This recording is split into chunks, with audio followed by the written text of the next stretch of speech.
Welcome, friends of classic horror. Today's story is Azathoth by HP Lovecraft. We hope you enjoy this classic short story. When age fell upon the world, and wonder went out of the minds of men, when gray cities reared to smoky skies, tall towers grim and ugly, in whose shadow none might dream of the sun or of spring's flowering meads, when learning stripped earth of her mantle of beauty, and poets sang no more save of twisted phantoms seen with bleared and inward-looking eyes.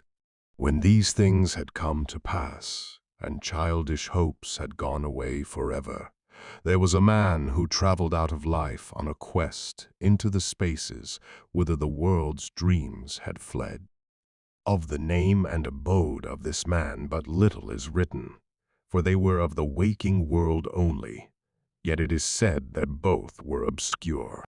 It is enough to know that he dwelt in a city of high walls where sterile twilight reigned, and that he toiled all day among shadow and turmoil, coming home at evening to a room whose one window opened not on the fields and groves, but on a dim court where other windows stared in dull despair.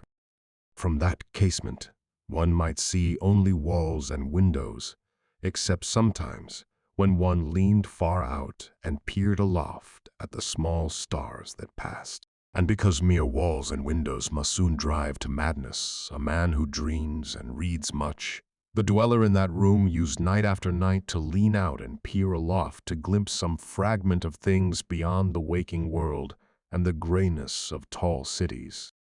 After years, he began to call the slow-sailing stars by name, and to follow them in fancy when they glided regretfully out of sight, till at length his vision opened to many secret vistas whose existence no common eye suspects. And one night, a mighty gulf was bridged, and the dream-haunted skies swelled down to the lonely watcher's window to merge with the close air of his room and make him a part of their fabulous wonder. There came to that room wild streams of violet midnight glittering with dust of gold, vortices of dust and fire, swirling out of the ultimate spaces and heavy with perfumes from beyond the worlds.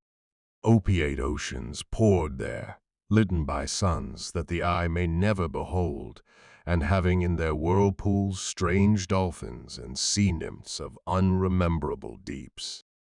Noiseless infinity eddied around the dreamer and wafted him away without even touching the body that leaned stiffly from the lonely window.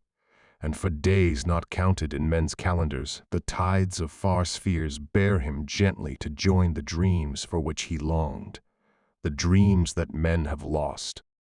And in the course of many cycles, they tenderly left him sleeping on a green sunrise shore, a green shore fragrant with lotus blossoms and starred by red camelots.